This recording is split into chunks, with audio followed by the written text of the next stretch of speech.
প্রিয় নবী মোহাম্মদ সাল্লাল্লাহু আলাইহি ওয়াসাল্লামের শৈশবের দিনগুলো ছিল মক্কার তপ্ত রোদ আর বাতাসে উড়ন্ত ধুলো গলিগুলোই ভরে দিচ্ছিল। ক্ষুধায় ক্লান্ত পায়ে তিনি সাল্লাল্লাহু আলাইহি ওয়াসাল্লাম হাঁটছিলেন। এমন সময় দূরে আবু জাহালের খেজুরের বাগান চোখে পড়ল। আবু জাহাল একজন ইহুদি লোকের সঙ্গে মিলে খেজুরগুলো একটি বস্তায় ভরছিল। নবী মোহাম্মদ সাল্লাল্লাহু আলাইহি ওয়াসাল্লাম খুবই ক্ষুধার্ত ছিলেন, তাই দুটি খেজুরের আশায় ধীরে ধীরে বাগানের দিকে এগিয়ে গেলেন। সেখানে পৌঁছে তিনি আদবের সাথে সালাম করলেন, আসসালামু আলাইকুম চাচা যান, এবং নরম স্বরে বললেন, আমার খুব ক্ষুধা লেগেছে, আপনি কি আমাকে দুটি খেজুর দিতে পারেন? আবু জাহাল ঘৃণা ভরা দৃষ্টিতে তাকিয়ে বলল, আমি তোকে খেজুর দিতে পারি, তবে একটি শর্ত আছে। যে ইহুদিটি দাঁড়িয়ে আছে তার বস্তাটি তুই তোর মাথায় তুলে আমার বাড়ি পর্যন্ত পৌঁছে দিতে হবে, তবেই খেজুর পাবি। এক মুহূর্ত দেরি না করে নবী সাল্লাল্লাহু আলাইহি ওয়াসাল্লাম সেই ইহুদির কাছে গেলেন। ইহুদি বিস্ময়ে বলল, হে মুহাম্মদ, তুমি এখানে কেন এসেছো? নবী মুহাম্মদ সাল্লাল্লাহু আলাইহি ওয়াসাল্লাম বললেন, আমি এই বস্তাটি মাথায় তুলে নিয়ে যেতে চাই। সে অবাক হয়ে বলল, এত কম বয়সে তুমি কি এই বস্তা বইতে পারবে? নবী মুহাম্মদ সাল্লাল্লাহু আলাইহি ওয়াসাল্লাম হাসি মুখে বললেন, হ্যাঁ, আমি অবশ্যই বইতে পারব। তারপর ধুলোমাখা শরীর ও ক্লান্ত দেহ নিয়ে তিনি বস্তাটি মাথায় তুলে চলতে শুরু করলেন। ছোট ছোট পদক্ষেপ, ক্লান্ত শরীর, কিন্তু মুখে ছিল এক অদ্ভুত আধ্যাত্মিক শান্তি। আবু জাহেল এবং সেই ইহুদি লোকটি পিছনে পিছনে হাঁটছিল। কিছুক্ষণ পর বস্তাটি আবু জাহালের বাড়ির সামনে রাখা হলো। ইহুদি লোকটি বস্তাটি ভিতরে রাখল। নবী মোহাম্মদ সাল্লাল্লাহু আলাইহি ওয়াসাল্লাম বললেন, চাচা যান, এখন আমাকে খেজুর দিন। আবু জাহাল তাকে একটি খেজুর দিল। তারপর তিনি নরম স্বরে বললেন, আপনি কি আরেকটি খেজুর দেবেন না?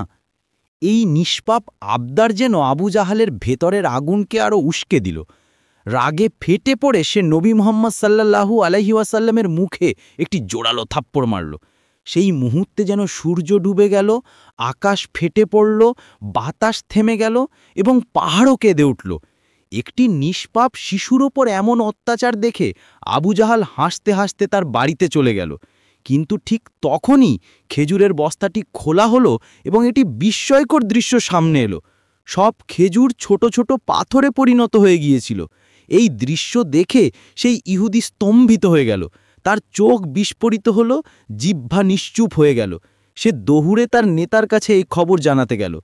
ইতিমধ্যে আবু জাহাল বাড়ি থেকে বেরিয়ে এসে তাচ্ছিল্য করে বলল, হে মোহাম্মদ, তুই তো বড় জাদুকর হয়ে গেছিস, তুই আমার খেজুরগুলোর উপর জাদু করে দিয়েছিস।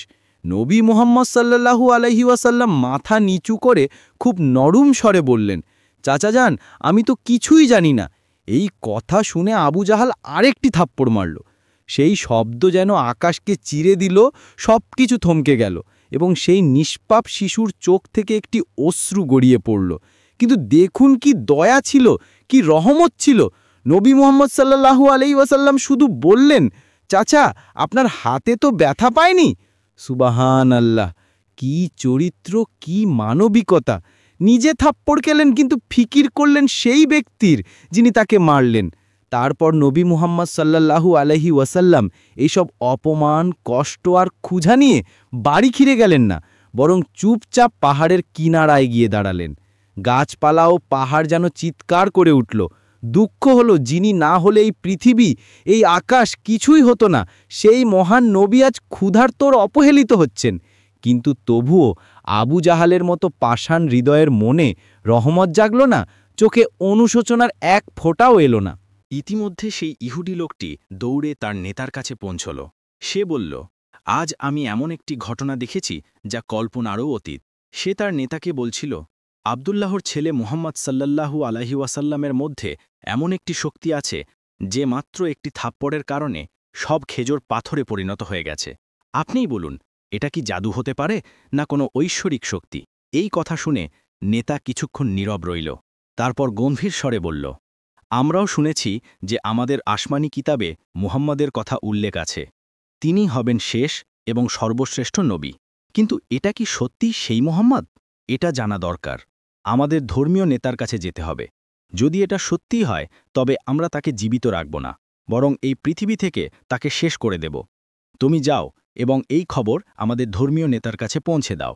এই কথা শুনে সেই ইহুদি লোকটি আবার আবু জাহালের বাড়ির দিকে রওনা হল। যেতে যেতে যখন সে খেজুরের বাগানের কাছে পৌঁছল, তখন তার চোখ বিস্ময়ে বিস্ফারিত হয়ে গেল। পুরো বাগানে একটিও খেজুর ছিল না। প্রতিটি গাছে শুধু পাথর, শুধু পাথর। এটা কিভাবে হলো? সে এক মুহূর্তও সেখানে থামল না এবং দ্রুত আবু জাহালের বাড়ির দিকে দৌড়ে গেল। বাড়িতে পৌঁছে সে বলল, ভাই, তোমার বাগানের সব খেজুর পাথরে পরিণত হয়ে গেছে। যদি এখন এটাকে সামলানো না যায় তবে খুব বড় ক্ষতি হবে। এর একটাই সমাধান, মুহাম্মদ সাল্লাল্লাহু আলাইহি ওয়াসাল্লামের কাছে ক্ষমা চাও। কিন্তু আবু জাহাল ক্ষমা চাওয়ার মানুষ ছিল না। সে ছিল নিষ্ঠুর, ছিল ধূর্ত। সে নরম স্বরে বলল, ঠিক আছে, চলো মুহাম্মাদের বাড়িতে গিয়ে দেখি। তারপর সে নবী মুহাম্মদ সাল্লাল্লাহু আলাইহি ওয়াসাল্লামের বাড়ির দিকে রওনা হল। সে সময় নবী তার চাচা আবু তালিবের সাথে থাকতেন। আবু জাহাল যখন বাড়িতে পৌঁছল, তখন আবু তালিব একা ছিলেন।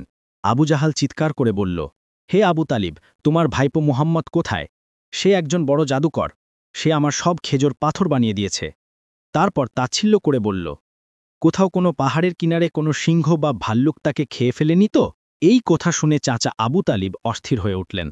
তিনি এক মুহূর্তও দেরি না করে নবীর খোঁজে বেরিয়ে পড়লেন।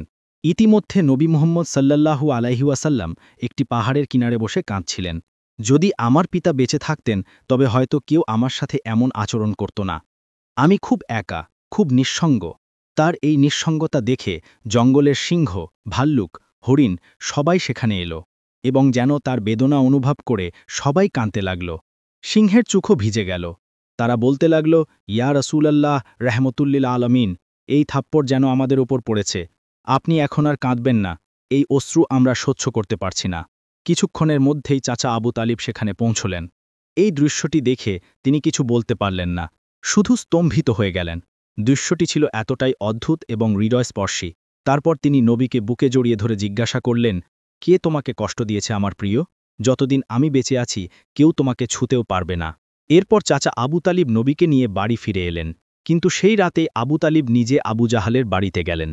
তিনি রাগের সাথে নয়, বরং সত্যের সাথে বললেন, তুমি তাকে জাদুকর বলো, অথচ সে তোমার কাছে কিছু চায়নি, তোমার খেজুরও নেয়নি, তোমার বিরুদ্ধে কিছু বলেনি। তার চোখ থেকে যে অশ্রু ঝরেছে তা একদিন পাহাড়কেও গলিয়ে দেবে। এই বলে আবু তালিব সেখান থেকে চলে গেলেন। আবু জাহাল নীরব রইল, কারণ সে নিশ্চয় কিছু অনুভব করছিল কিন্তু স্বীকার করতে চায়নি। আসলে সে ছিল একজন নিষ্ঠুর ও অহংকারী মানুষ।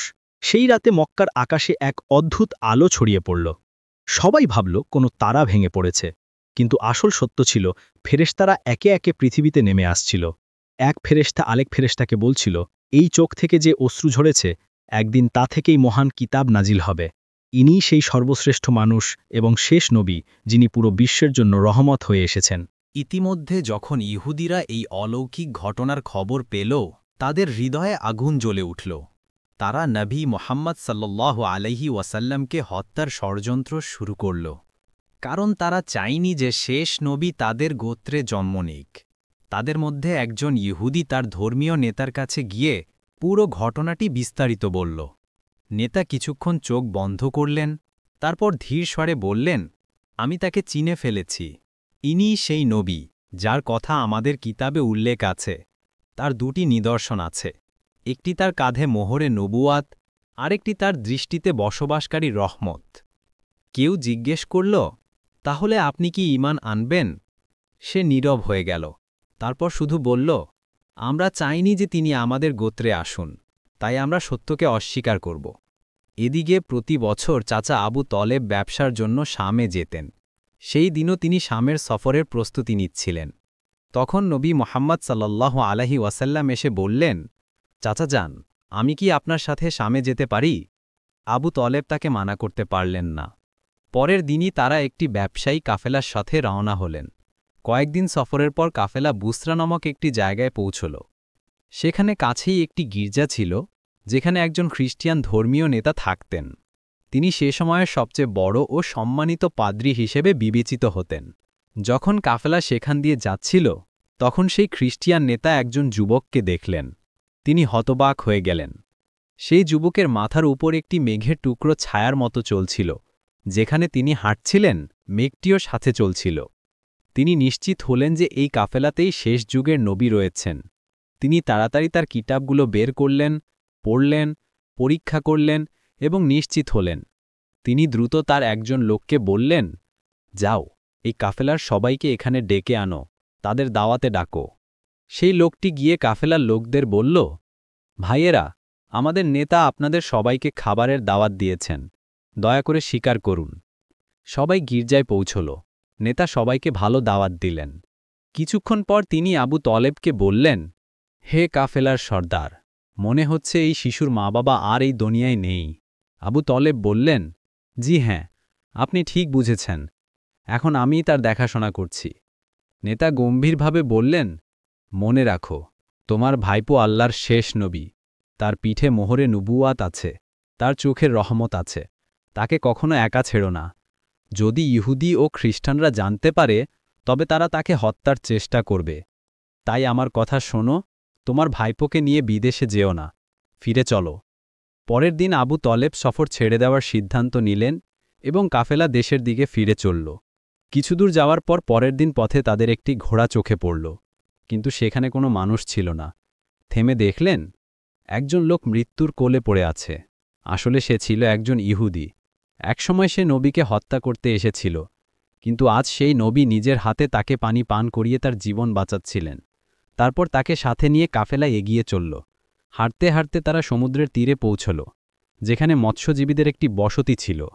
কাফেলা সেখানে বিশ্রামের জন্য থামল, কিন্তু সেই মৎস্যজীবীরা ছিল মূর্তিপূজক ও গভীর কুসংস্কারে ডুবেছিল। আবু তলেব সেখানে পৌঁছে দেখলেন, কিছু লোক মূর্তির সামনে মাথা নত করছে এবং যন্ত্রমন্ত্র পড়ছে এবং বৃদ্ধাদের কালজাদু দাওয়াত করছে। তিনি একজনকে জিজ্ঞেস করলেন, ভাই, তোমরা এভাবে মূর্তির পূজা কেন করছো? সে উত্তর দিল, অনেকদিন ধরে আমাদের জালে মাছ আসছে না, তাই সমুদ্রের দেবতাকে খুশি করতে আমরাই পূজা করছি। ইতিমধ্যে নবী করিম দেখলেন, একটি বড় মূর্তির কাছে একজন নারী ও তার শিশু শিকল দিয়ে বাঁধা রয়েছে। তাদের বলির জন্য বাধা হয়েছিল। মৎস্যজীবীদের বিশ্বাস ছিল, এটা করলে দেবতা খুশি হবে এবং মাছ ফিরে আসবে। তখন নবী করিম ধীরে সেখানে পৌঁছে মা ও ছেলেকে সেই শিকল থেকে মুক্ত করে দিলেন। সেই মুহূর্তে একজন মৎস্যজীবী এসে আতঙ্কিত হয়ে বলল, যাদের বলি দেওয়ার জন্য বেঁধেছিলাম, তাদের একটি শিশু মুক্ত করে দিয়েছে। এই কথা শুনে সবাই রেগে নবীকে ধরতে দৌড়াল। আবু তালিব তাদের আটকাতে এগিয়ে গেলেন। তখনই সবার চোখে এক অদ্ভুত দৃশ্য ধরা পড়ল। সেই বড় মূর্তিটি নিজে থেকে পড়ে ভেঙে গেল। সমুদ্রে প্রচণ্ড ঢেউ উঠতে লাগল এবং সাথে অসংখ্য মাছ উপরে উঠে এলো। মৎস্যজীবীরা জাল ফেলে মাছ ধরতে লাগল এবং আনন্দে নেচে উঠল। এসব দেখে আবু তালিব হতবাক হয়ে গেলেন। আসলে নবী করিম তখন সমুদ্রের তীরে দাঁড়িয়ে তার রবের কাছে দোয়া করছিলেন এবং সেই দোয়ার বরকতে আল্লাহ তাআলা সমুদ্রকে মাছ দিয়ে ভরে দিয়েছিলেন। তারপর কাফেলা মক্কার দিকে রওনা হল। মক্কায় পৌঁছে নবী করিম তার চাচা আবু তালিবের ছাগল চড়াতেন। একদিন ছাগল চড়িয়ে ফেরার পথে নবী করিম দেখলেন, একটি জায়গায় গোলাম ও দাসীদের বাজার বসেছে। পুরুষদের গরম লোহা দিয়ে পোড়ানো হচ্ছিল এবং নারীদের উচ্চমূল্যে বিক্রি করা হচ্ছিল। এই দৃশ্য দেখে নবীর হৃদয় কেঁপে উঠল, চোখ ভরে এলো। ইতিমধ্যে তার একজন চাচা আবুল আহাব গোলামদের ক্রয় বিক্রয় করছিলেন। তিনি একজন নির্দোষ দাসীকে খুব বেশি দামে বিক্রি করছিলেন। তখনই সেই দাসীর স্বামী দৌড়ে এসে বলল, হুজুর, আপনি এই অন্যায় করবেন না, আমাদের ক্ষমা করে দিন। সে খুব অসহায়ভাবে কাঁদতে লাগল, কিন্তু আবুল আহাব তার কথা শুনছিলেন না। ঠিক তখনই আমাদের রহমতের নবী সেখানে পৌঁছলেন। তিনি তার চাচাকে বললেন, চাচা, এই নারীকে বিক্রি করবেন না। আবুল আহাব তীক্ষ্ণ দৃষ্টিকে তাকিয়ে বললেন, আমি এটাকে খুব বেশি দামে কিনেছি, যদি তুমি এর মূল্য পরিশোধ করতে পারো তবে নিয়ে যাও।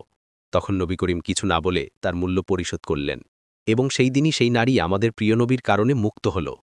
প্রিয় বন্ধুরা, এই কথা শুনে একটু ভাবুন, আমাদের নবী মোহাম্মদ সাল্লাল্লাহু আলাইহি ওয়াসাল্লাম সেই মহান ব্যক্তিত্ব, যিনি রাত জেগে উম্মতের জন্য দোয়া করতেন। তিনি নিজে ক্ষুধার্ত থাকতেন কিন্তু অন্যদের খাওয়াতেন। তিনি পাথরের আঘাতে আহত হয়েছিলেন কিন্তু বদদোয়া দেননি। তিনি তার জীবন, তার আরাম, তার শান্তি উৎসর্গ করেছিলেন শুধুমাত্র এই জন্য যে আমরা ঈমানদার হয়ে উঠি। কিন্তু আজ আমরা একটু নিজেদের অবস্থা দেখি। আমরা কি আমাদের নবী মোহাম্মদ সাল্লাল্লাহু আলাইহি ওয়াসাল্লামের হক আদায় করেছি? আমরা কি তার সুন্নতকে আমাদের জীবনে গ্রহণ করেছি, নাকি দুনিয়ার মোহে তার আদেশ ভুলে গেছি? প্রিয় বন্ধুরা, আজ প্রতিজ্ঞা করো যে আমরা আমাদের নবী মোহাম্মদ সাল্লাল্লাহু আলাইহি ওয়াসাল্লামের সম্মান করব, তার দিনকে দৃঢ়ভাবে ধরে রাখব এবং আমাদের জীবনে সর্বোচ্চ চেষ্টা করব যে তার শিক্ষাগুলোর ওপর আমল করব। এবং এই ভিডিওটি অবশ্যই অন্যদের কাছে শেয়ার করো, যাতে তারাও আমাদের প্রিয় নবী মোহাম্মদ সাল্লাল্লাহু আলাইহি ওয়াসাল্লামের গল্পগুলো জানতে পারে। প্রিয় বন্ধুরা, যদি আমার ভিডিওটি তোমাদের পছন্দ হয়ে থাকে তবে আমার ভিডিওটি লাইক করো এবং আমার চ্যানেলটি সাবস্ক্রাইব করো। পরবর্তী ভিডিওতে আবার দেখা হবে। ফি আমানিল্লাহ।